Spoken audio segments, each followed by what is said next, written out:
कहानी के शुरू में हम एक बूढ़े आदमी को देखते हैं जो अलग अलग तरह की घड़ियां बनाया करता था। उसने एक काफी बड़ी पेंडुलम घड़ी भी बनाई हुई थी और साथ ही साथ यहाँ पर बहुत सारी घड़ियों को बना हुआ देखते हैं। अगले सीन में हमें एक कार एक्सीडेंट को होते हुए दिखाया जाता है जिसमें बैठे हुए लोग फौरन से मर गए थे। वहाँ पर एक फोन भी था जिस पर एक छोटी बच्ची की आवाज आ रही थी। इस बच्ची की आवाज और कार एक्सीडेंट के बारे में हमें कहानी में आगे जाकर पता चलेगा। कुछ सालों बाद हम देखते हैं एक घड़ियों वाली दुकान को जहाँ पर दो आदमी घड़ियों को उठाकर दुकान में रख रहे थे। वहीं पर वो बड़ी पेंडुलम घड़ी भी थी जो उस बड़े आदमी ने बनाई थी जिसको हमने कहानी के शुरू में देखा था। अचानक से वो घड़ी खुद से चलने लगती है। उसमें टाइम और डेट खुद से बदल रहे थे। उसके बीच में एक बल्ब भी लगा हुआ था जो खुद से जलने लगा था। इस घड़ी के पास अजीब सा साया भी था। इसके बाद दीक्षा नाम की लड़की जो अपने हस्बैंड के साथ अपने नए घर में शिफ्ट हुई थी। दीक्षा के मॉम डैड की मौत हो चुकी थी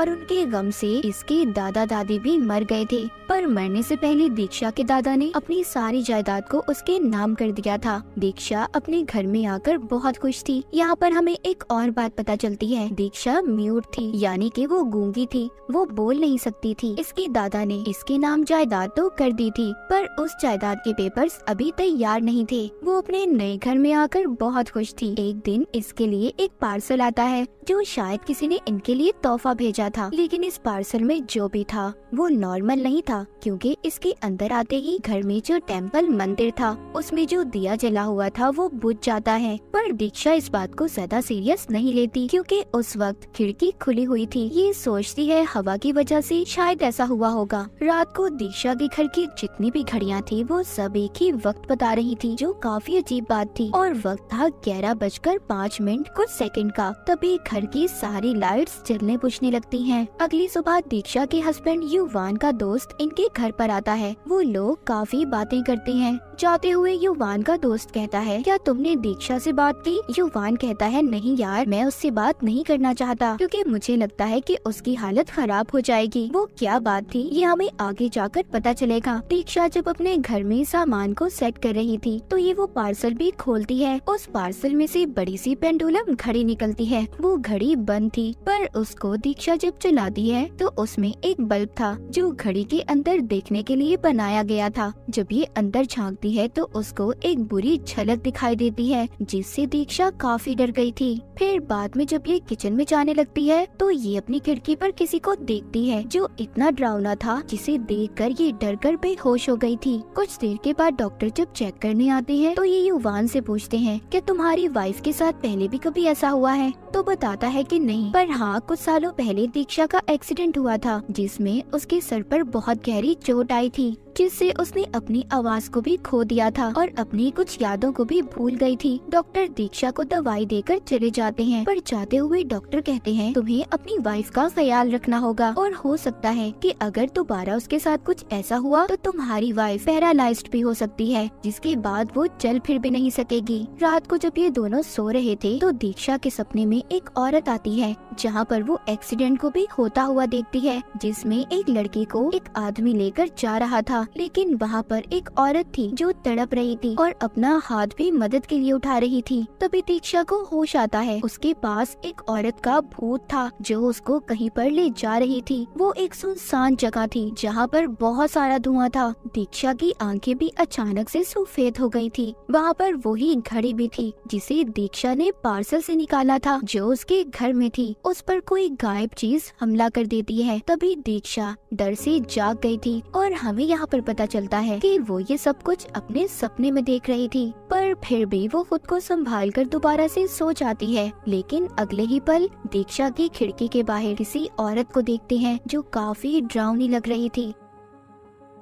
अगली सुबह युवान जब ऑफिस जाता है तो उसको वहाँ पर भी दीक्षा की फिक्र हो रही थी और इसी बात पर उसके बॉस भी उसको बहुत डांटते हैं। उधर दीक्षा घर पर थी। तभी जब घड़ी पर 11:05 का वक्त होता है तो घर की सारी लाइट्स जलने बुझने लगती हैं। इस टाइम के मुताबिक वाई बनता था जो इस मूवी का नाम भी है। ये काफी अजीब बात थी कि वो घड़ी इसी वक्त पर रिंग करती थी, बजती थी। जब दीक्षा उस घड़ी के पास जाती है तो उसके अंदर दोबारा से झांकने की कोशिश करती है, पर तभी उसके दरवाजे की घंटी बजी थी। जब ये जाकर देखती है तो इसे पता चलता है कि इसके अंकल थे जो गांव से आए थे, जिन्हें देखकर ये बहुत खुश हो गई थी। रात को खाना खाते हुए इसके अंकल बताते हैं कि दीक्षा के नाम जो भी जमीन है उसके कागजात अभी पूरे नहीं है, हमें जल्दी उन्हें बनवाना होगा वरना और कोई उस पर कब्जा कर लेगा। और यही बात इनके अंकल इन्हें बताने आए थे। जब सब सो जाते हैं और वही टाइम होता है जो 11:05 का था, घड़ी बजने लगी थी। जब दीक्षा के अंकल बाहर चेक करने आते हैं तो वो फिसल कर गिर गए थे और उन्हें कोई पीछे की तरफ खींच रहा था। सुबह को जब ये सारी बात युवान को बताते हैं और कहते हैं कि मुझे लगता है तुम्हारे घर में कुछ तो अजीब है, क्योंकि मुझे रात कोई चीज अपनी तरफ खींचने की कोशिश कर रही थी। पर युवान अपने अंकल से कहता है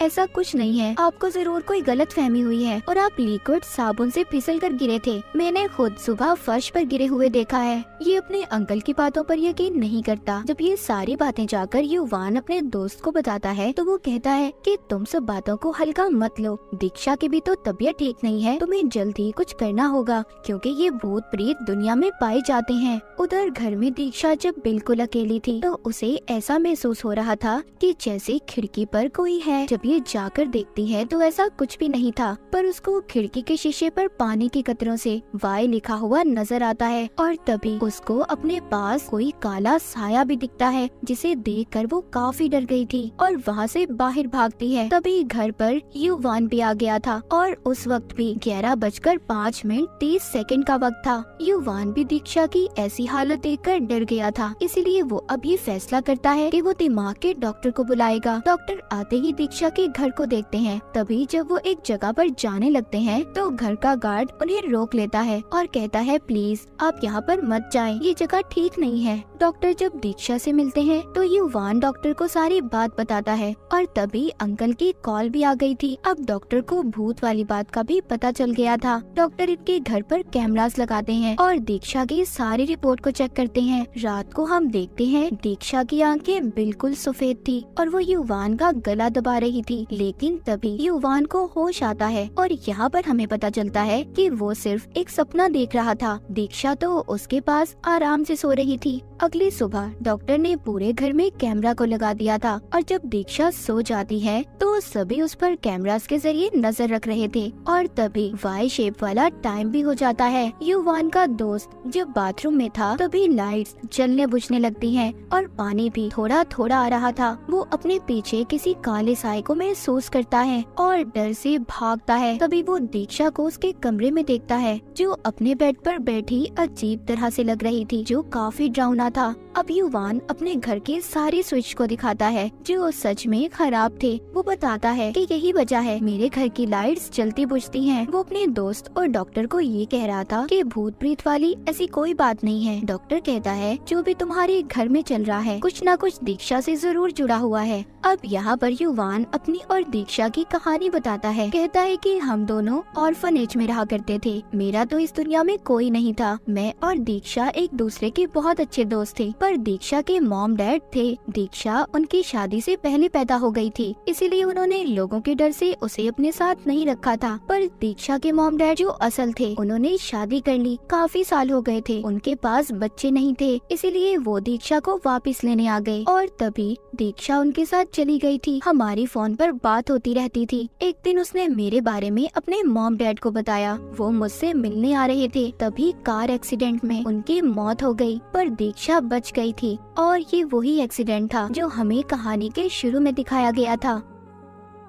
जब युवान ये सारी कहानी सुना रहा था, दीक्षा भी उसके पास बैठी थी, सब सुन रही थी और अचानक से उसे कुछ होने लगा था। उसे देखकर ऐसा लग रहा था कि जैसे उसे कुछ याद आ रहा हो और वो बोलने की भी कोशिश कर रही थी। तभी जब वहाँ पर घड़ी बजती है, दीक्षा की हालत काफी खराब हो जाती है। डॉक्टर उस घड़ी को बंद करवाते हैं और अब ये उस घड़ी के बारे में पता करने की कोशिश करते हैं। इनको पता चलता है कि पहले ये घड़ी युवान के दोस्त को तोहफे में मिली थी जब उसने ऑनलाइन शॉपिंग की थी थी, मगर बाद में उसने युवान को तोहफे में दे दी। जब ये उस घड़ी की असल मालिक के बारे में पता करते हैं तो एक एजेंट आदमी इनको उस कपल की तस्वीर दिखाता है जिन्होंने ये घड़ी असल में बनवाई थी। उसे देखते ही युवान कहता है ये तो वही फैमिली है जिससे उस दिन दीक्षा की फैमिली का एक्सीडेंट हुआ था। और यहाँ पर अब हमें उस एक्सीडेंट के बारे में सही से पता चलता है जो हमने कहानी के शुरू में देखा था। उस दिन यही कपल था जो बाइक पर अपनी बेटी से मिलने जा रहे थे और कार में दीक्षा की फैमिली थी। तभी एक मोड़ पर दोनों का एक्सीडेंट हो गया और जिस बच्ची की आवाज को फोन पर सुना था वो उसी बाइक पर बैठे कपल की बेटी थी। वो दोनों आते हुए अपनी बेटी से बात कर रहे थे और उस एक्सीडेंट में जो कपल बाइक पर था उनमें से उस लेडी का हस्बैंड मर गया था और दीक्षा के मॉम डैड भी। पर वो लेडी अपना हाथ मदद के लिए हिला रही थी और शायद यही वजह थी कि ये लेडी बार बार दीक्षा के सपनों में आया करती थी। इसके बाद सभी रात को मिलकर खाना खाते हैं और डॉक्टर दोबारा से घड़ी को चेक करने जाते हैं। जब युवान डॉक्टर के कमरे में आता है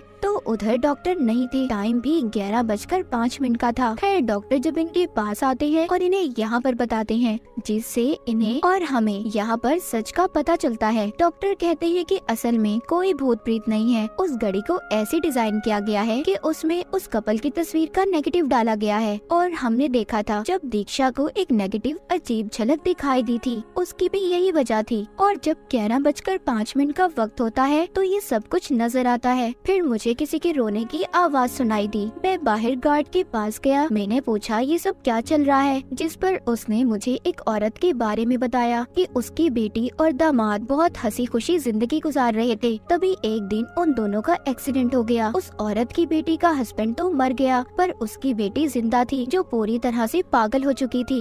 वो बार बार अपने हस्बैंड की कब्र पर जाती थी, कभी यहाँ तो कभी वहाँ। और जो दीक्षा को खिड़की पर साया नजर आता था वो इसी औरत की बेटी का था। डॉक्टर बताते हैं कि भूत प्रेत कुछ नहीं है यहाँ। और हाँ, आज रात उस औरत की बेटी मर गई। गार्ड उसको दफना करा रहा था और वो औरत इसीलिए रो रही थी। तो ये घड़ी उसी कपल की थी जिनका एक्सीडेंट दीक्षा की गाड़ी से हुआ था। और 11:05 को सेकंड पर ये घड़ी इसलिए बोलती थी क्योंकि इस वक्त पर उस कपल की बेटी पैदा हुई थी, इसलिए उनके लिए ये स्पेशल टाइम था। और उस बूढ़े आदमी से इस कपल ने ये घड़ी बनवाई थी जिसको हमने कहानी के शुरू में देखा था। अगले सीन में दिखाया जाता है सब कुछ ठीक हो चुका था। डॉक्टर भी वापिस से अपने घर आ गए थे। दीक्षा और युवान उस औरत के साथ उसकी बेटी की कब्र पर जाते हैं और उसकी नवासी यानी कि जो उसकी बेटी की बेटी थी उसको गोद ले लेते हैं। डॉक्टर जब अपने घर पर थे तो सभी वीडियोस को चेक कर रहे थे और साथ ही साथ डिलीट भी कर रहे थे।